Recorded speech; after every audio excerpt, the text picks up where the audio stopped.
Shalom Aleichem, everyone, and welcome back to Hachzeg's learning of the Pele Yoetz. Today is day number 26. We're Yud of the Chodesh of, one day after Tisha B'Av.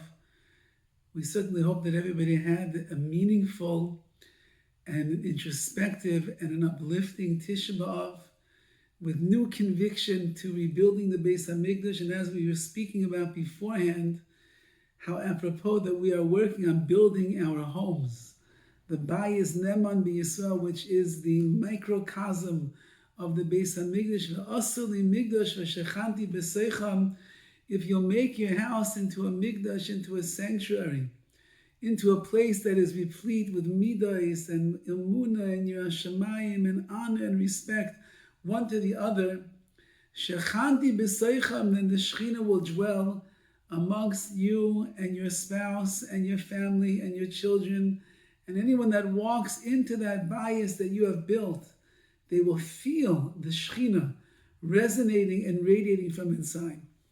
So we're holding over in the last 2 days of this chapter of Avas Ish Ve'isha, the love of a husband and a wife, and he writes, Umiklal Avas Isha Labaylihu, besides the love that a wife must show towards her husband, Shetispalel alav livnei Hashem, she should pray and daven on his behalf before Hashem. Ki tefilos ha'isha mitoich sheli barach v'dimasa matzui, since that a woman's heart is soft and tears come easily, when she davens to Hashem, Im tza'ekesi el Hashem, if she cries out to Hashem, mitoich kirois liba, from the walls of her heart, bevadai tfilasa tasei peiros, certainly her prayers are going to make peiros, they are going to come to fruition. If she's mispalele, she's davening for her husband. She's davening about her husband, his success in learning, in avodas Hashem, in his parnasa, that he should find chen in people's eyes, that they should have a beautiful marriage and the like. He should be a better husband. He should be a good father. Her tefillos, which are coming from the purest of places inside of her heart, certainly they're going to be received in heaven. And a woman has to daven for her children as well. Because if there is peace with her husband and peace with her children, then Yihiyelo Shalom, she'll have peace with herself as well. When her husband is taken care of and her children are doing well, a woman is at peace. But if a woman's husband is struggling in different areas of his life, whether it's in his parnasa, whether it's in his addictions, whether it's in his friendships, whether it's in being a better person, whether it's in learning and his davening and he's in koila and he's coming home every day, he doesn't look excited, doesn't look happy, she doesn't understand why, so she's davening. Or her children are everything is going great, or they're having a rough time. When the life of her husband and her children is not going well, she has no menuchas and nefesh, she has no peace. She's the mother, she's the wife, she's the ikeres habayis, she is the pillar and the cornerstone of the house. And therefore, if the husband is doing well and the children are doing well, she's at peace. And therefore, she should daven on their behalf. Who is closer to them, who's more connected to the husband and the children than she is. And then he writes in parentheses, if Hashem will be with me, I have a book that I want to write just for women. Kashim Levavi, that's what's in my heart to do. I will write special prayers that are for a woman, a wife, and a mother to say, with the help of Hashem. And unfortunately, he died at a very young age, as we mentioned in our biography of him, just about 41 years old. And it seems to be that he was not zeichet to complete the sefer for the women that he wanted to.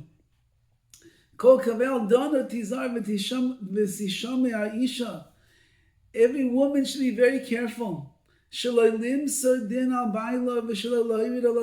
should not cast judgment on her husband and bring the judgment of Hashem upon her husband, and she shouldn't pour out tears unnecessarily about her husband, the way perhaps that he treats her. Meaning, if a husband is not the greatest guy in the entire world, and it hurts his wife, and it bothers his wife, she should be very careful not to complain much to the Ribbono Shel Olam and ask Hashem to bring down his judgments upon her husband. Because the truth of the matter is, he is the one, the husband, that has an obligation to be very careful. Like Chazal teach us, a husband should always be careful with the verbal, even physical oppression that he might bring to his wife. Since that tears are found easily by a woman, the ability to hurt her feelings with your words, with the way that you look at her, the way that you treat her, that's also kroiva, that's also very close. And therefore, a husband has to be exceedingly careful not to pain his wife at all, otherwise he's going to cause her to cry. And if he causes her pain, and he afflicts her emotionally and the like with his not nice words, so then he is going to have to deal with the paranoias, deal with the suffering and the response that HaKadosh Baruch Hu is going to bring to him for hurting his wife. But not only does the husband have to make sure that he's careful because of what could be coming his way if he ends up hurting his wife's feelings, but she should also pay attention. If bad befalls her husband, chas v'shalom, God forbid, she's going to take part of that as well, maybe even in the beginning. Says the Pele Yoetz, if a woman is the one that causes her husband to get punished right now, because she called on the retribution of Hashem, because she says, what kind of a husband is this? He's so mean to me. He treats me so miserably. He hurts my feelings all the time. HaKadosh Baruch Hu, what did you do? Take care of this guy. So if she calls upon Hashem to castigate her husband, so she's going to get a chelik, she's going to get a portion of that as well. But now she's actually hurting herself. If her husband ends up getting damaged and hurt and retribution from Hashem, she's going to be hurt also. Everybody should take a lesson from the story that is brought down in Shas, in the Gemara and Ksuvis, the wife of a certain sage. She was waiting and waiting and waiting. Her husband used to go away for long periods of time to go and learn. And it appears that one day he came back later than usual. And she was waiting and waiting for him to return. And he delayed, he didn't come. And because of her pain that her husband wasn't there, she cried 2 bitter tears. And immediately her husband died as a result of the tears that she shed.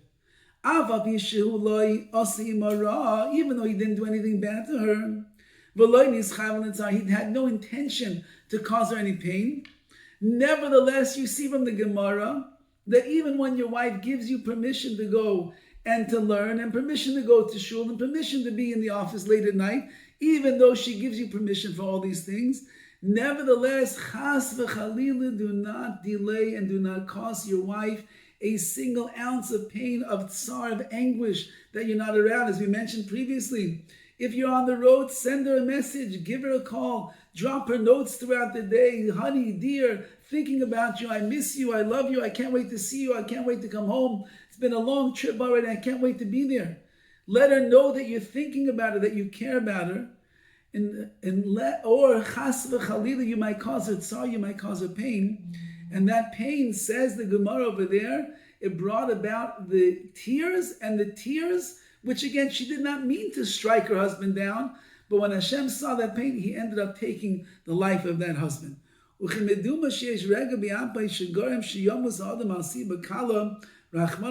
possible that for a small thing, there might be that moment of kas, of anger that Hashem has in the world, and he takes it out on the husband.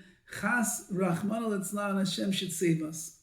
Therefore, yecherdu banim, therefore, my dear children, which is talking to the husbands of Klal Yisrael. Be very careful and tremble. Do not cause your wife 1 ounce of pain. And women, be gripped in fear. Do not shed unnecessary tears about your husband. Rather, you should end up davening to Hashem and ask Hashem to have mercy on them. And if you're struggling, women, with a husband who doesn't treat you in the right way, daven to HaKadosh Baruch Hu, please Hashem. He's such a great guy. I know that he has so much goodness. That's what I saw when we were dating. That's why I wanted to marry him.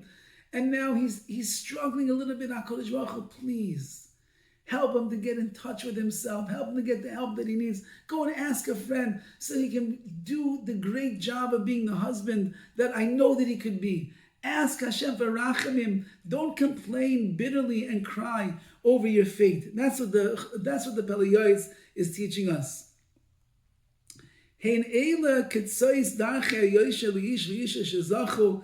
if they will live in such a way where they are treating each other properly and the woman is davening in the right way, then they will be zeiche, they will merit that the Shekhinah will come upon them.